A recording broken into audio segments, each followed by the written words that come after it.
이제 정비사업, 재건축, 재개발 정비사업에 대해서 자세하게 의의부터 설명을 드리겠습니다. 의의라는 것은 의미라는 거죠. 의미, 개념, 뭐 이런 겁니다. 이것은 이제 법률에서도 그렇게 정의를 하고 있습니다. 이 재건축, 재개발을 관장하는 법률이 도시 및 주거환경정비법입니다. 현행 도시 및 주거환경정비법. 여러분 인터넷 검색해 보시면 법제처라든가 검색해 보면 다 나옵니다. 법률을 열어보시면 현행 법률이 있기 때문에 그걸 보셔도 있습니다. 법률을 읽어봐도 분명히 한글인데 이게 무슨 말인지 잘 모르겠어요. 그래서 제가 이렇게 자세하게 좀 설명을 드리겠습니다. 우선 이제 이 정비사업의 의의. 그래서 이제 정비사업이란 뭐냐? 에 대한 겁니다. 이 재건축 재개발 정비사업이라는 것은 현행 도시 및 주거환경정비법, 약칭 도시정비법 또는 도정법 이렇게 약칭을 해서 사용합니다. 법원 판결문이나 뭐 언론에 노출된 것들, 연구 논문 이런 거 보더라도 약칭 도시정비법 또는 도정법이라고 약칭하는데 너무 기니까요. 도시 및 주거환경정비법이 이 도시정비법에서 정하고 있어요. 정하고 있는 절차에 따라서 핵심은 이 도시 기능을 회복하고, 도시라는 건 뭐예요? 도시라는 건 거기에 여러 어떤 기반 시설이 있죠. 도로라든가 상하수도, 공원, 주차장 포함한 이런 여러 가지 기반 시설이 있어요. 그렇죠? 도시, 그죠? 특히 제일 많은 게 뭐겠어요? 주택이죠. 주택. 주택과 여러 건물들이 있죠. 뭐 관공서 건물까지 포함한 일반 건축물들, 그죠? 회사 건축물. 그래서 이렇게 도시라는 것은 사람을 담아내는 하나의 큰 그릇이죠. 그죠? 이 도시 기능, 이게 이제 상당히 쇠퇴한 거죠. 도시가 만들어진 것이 뭐 적게는 수십 년에서 수백 년. 서울은 거의 600년이 넘었잖아요. 그죠? 거의 하여튼 700년, 뭐 거의 가까이. 이런 이제 엄청나게 오래된 도시예요. 이 도시가 오래전에 만들어지다 보니까 항상 새로운 어떤 기능을 담아낼 수 없는 쇠퇴하기 마련이에요. 쇠퇴하고, 그러니까 도시가 만들어지고 성장하고 때로는 쇠퇴하고 또 다시 회복하고 하면서 계속 성장하는 거죠. 이렇게 도시 기능 회복을 위해서 이 정비구역에서 구역 지정이 된다고 아까 서두에 말씀드렸죠. 정비구역에서 이 정비 기반서를 정비하거나, 그러니까 가장 중요한 게 인프라. 그게 핵심이죠. 도로, 정거장, 버스나 전철이나 이런 도로죠. 이런 도로가 매우 중요하잖아요. 그죠? 그렇죠. 그리고 이제 공원이라든가 사람이 편하게 이렇게 쉬고 또 이 우리 도시민들에게 이 산소를 공급할 수 있는 허파 기능도 할 수 있는 공원이 매우 중요하죠. 그리고 공원이라든가 또 주차장, 주차를 여하이 잘 할 수 있는 주차장, 그다음에 공공시설, 뭐 여러 가지 그런 것들이 정비 기반 시설이에요. 그런 인프라라고 하죠. 영어로. 인프라가 잘 갖춰져 있어야 도시가 잘 성장이 되겠죠. 그렇죠. 이와 같이 정비 기반 시설이 쇠퇴하고 문제가 있는 것을 정비하는 거예요. 그리고 핵심은 이제 우리는 이제 재건축 재개발이잖아요. 주택. 그렇죠. 그렇죠. 주택 등 건축물들을 개량하거나 또는 건설한. 개량해서 쓸 수도 있고 또는 다 철거하고 새롭게 건설할 수도 있습니다. 그런 사업이에요. 자, 정리하자면 재건축 재개발 정비 사업이란 당연히 이제 이 사업을 관장하는 법률이 있죠. 그게 도시정비법입니다. 그 도시정비법의 테두리에서 정하고 있는 절차에 따라서 쇠퇴한 이런 여러 정비 기반 시설들을 잘 정비하고, 그리고 건축물, 주택이라든가, 그죠? 이런 건물들, 노후불량한 건물들을 정비해서 주민들이 좋은 주거 환경에서 쾌적하게 살 수 있도록 삶의 질을 높이는 사업을 정비사업이라고 하는 겁니다. 좀 복잡하지만 간단하죠. 새롭게 짓는 겁니다. 살기 좋게. 그죠? 예. 그걸 재개발 정비사업 또는 재건축 정비사업. 그래서, 재건축 재개발 사업을 통칭하는 거구나. 그래서 이 정비 사업이란 바로 이제 그런 의미다. 앞서 정비 사업이란 정비 구역에서 시행하는 사업이라고 그랬죠. 그래서 정비 구역이란 뭐냐? 그렇습니다. 정비 구역이란 이 정비 사업을 시행하기 위해서 근데 계획적으로 시행하는 거예요. 그래서 모든 사업은 이제는 선 계획 후 개발입니다. 그러니까 먼저 계획을 수립해요. 해야 됩니다. 그래서 이런 도시 계획이 위반이 안 되면 사업을 못 해요. 먼저 계획. 그래서 먼저 정비 사업을 계획적으로 시행하기 위해서 현행 시정비법 제16조에 보면 이 구역 지정 관련된 절차가 있어요. 제16조에 따라서 이 정비 계획을 수립해서 이제 정비 구역을 지정하고 이제 관보에 고시하는 그런 구역, 고시가 된 구역, 그게 정비 구역입니다. 그러니까 정비 사업을 하려면 재건축, 재개발 정비 사업을 하려면 정비 구역이 지정돼야 됩니다. 그걸 여러분 이제 이해하실 수 있겠죠. 앞서 서두에도 말씀드렸습니다. 서두에도. 그러니까 정비 구역을 지정하려면 기본 계획이 수립돼야 되고 뒤에 또 자세히 말씀드릴 거예요. 정비 기본 도시 및 주거 환경 정비 기본 계획이 수립되고 기본 계획이 수립된 곳에 구체적으로 정비 계획을 수립해서 정비 구역을 지정하는 겁니다. 예. 이런 절차, 그건 뒤에 또 자세히 설명을 드리겠습니다. 다음은 이제, 그럼 아까 정비 사업을 시행한다고 그랬죠. 정비 구역에서 정비 사업을 시행하는 건데, 그러면 정비 사업이란 뭐냐?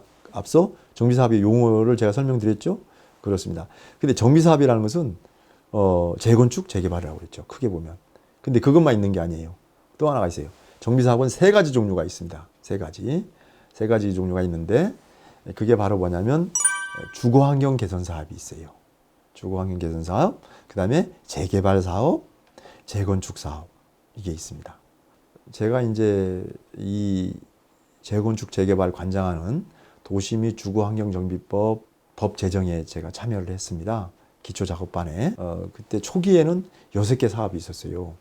그러니까 주거 환경 개선 사업, 그다음에 주택 재개발 사업, 주택 재건축 사업, 그다음에 도시 환경 정비 사업, 그다음에 가로주택 정비 사업, 그다음에 주거 환경 관리 사업, 이렇게 6가지 있었습니다. 근데 그거를 지난 2018년 2월 8일 법이 완전 전면 개정되고 2018년 2월 9일부터 새롭게 전면 개정되면서 이 세 가지 정비 사업 종류가 세 가지로 정리됐죠. 주거 환경 개선 사업이란 도시 저소득 주민들, 서민들이죠. 저소득 영세민들, 이분들이에요. 이렇게 그러니까 대개 내 집이 없는 분들이에요.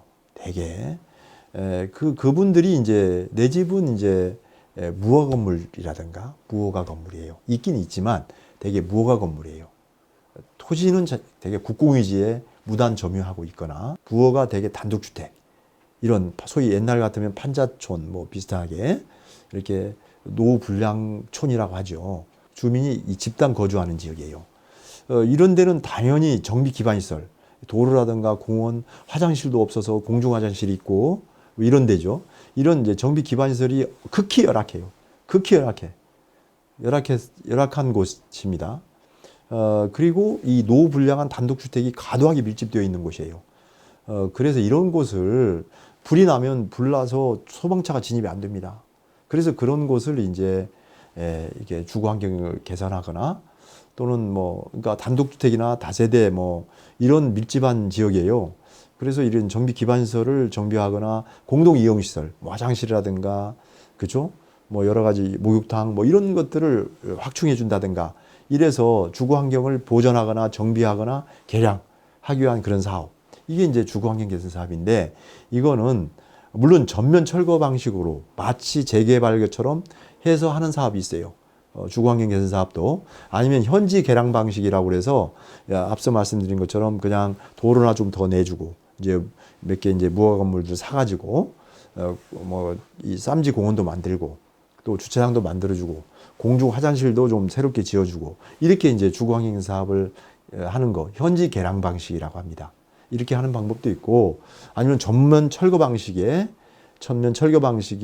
재개발처럼 해서 이제 그건 임대주택을 준다든가 아니면 이제 그 실제 이제 이 재개발처럼 아파트를 주죠. 이렇게 할 수 있는 사업. 이게 이제 주거 환경 개선 사업입니다. 이거는 이제 공공에서 해요. 사업 시행자가 주로. 예. 그다음에 재개발 사업은 이제 정비 기반 시설이 열악한 곳이에요. 그리고 노후 불량 건축물. 주로 단독주택이겠죠. 단독주택들이 밀집한 지역, 노후 불량한 단독주택이 밀집한 지역에서 주거 환경을 개선하거나 또 상업지역이나 공업지역이라는 것은 도시기능이죠. 이 도시기능이 쇠퇴한 곳, 그런 곳을 회복하여서 일자리, 특히 상권 활성화라든가 어떤 새로운 어떤 신성장 동력 산업을 유치하는 그런 기능. 그래서 도시 환경을 개선하기 위한 거죠. 그래서 재개발 사업은 이렇게 주거지를 개선하는, 해서 아파트로 좋은 주거 환경을 만드는 것과 도심 기능을 회복하는 두 가지 방법이 있습니다. 이게 재개발이에요. 그러니까 사실은 주택 재개발이고 제가 얘기한 거는 이제 도심 기능, 쇠퇴한 도시 기능을 회복하는 것은 옛날에 말하면 도시 환경 정비 사업입니다. 이 두 개가 합해져서 이 주택 재개발이 있고 그다음에 도심 재개발이 있겠죠. 예, 그렇습니다. 그거 하나로 통칭해서 재개발을 하는 겁니다. 다음은 재건축 사업입니다.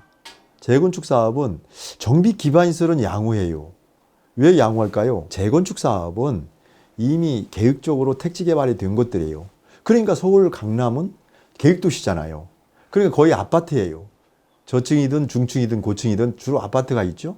또 단독주택 있다 하더라도 거의 주택 단지입니다. 연립주택이나 단독주택 있다 하더라도 이미 택지 개발이 잘 되어서 이렇게 도로라든가 또 인근의 공원이나 주차장 이런 것들이 잘 정비되어 있어요.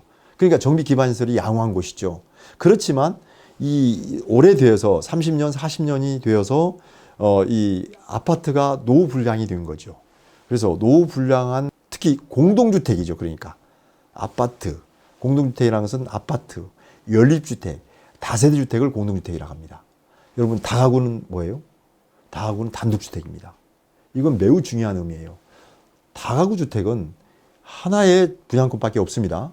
근데 옆에서 보면 연립주택인지 다세대 주택인지 다가구 주택인지 잘 몰라요. 이건 매우 이제 뒤에 또 자세히 설명드리겠지만 공동주택에 대해서는 개별적으로 분양권이 있지만 다가구 주택은 이건 단독주택이기 때문에 하나밖에 없습니다. 분양권이 하나밖에 없어요. 나머지 현관 투자 되는 거예요. 예를 들면 19세대의 다가구 주택이라고 하면 19세대 있지만 분양권 하나밖에 없다고요. 그래서 정말 조심해야 됩니다.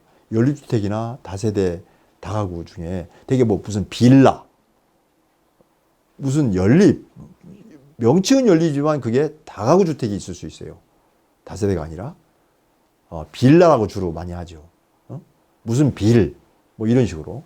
그래서 어쨌든 이 재건축은 이렇게 공동주택을 전면 철거하고 새롭게 아파트로 건축하는 거. 그 사업이 재건축 사업이라는 거. 다음은 이제 구체적으로 현행 도시 및 주거환경정비법에서 재건축 사업, 재개발 사업을 시행하는 데 있어서 사용하는 용어에 대해서 정확하게 여러분 이해할 필요가 있어요.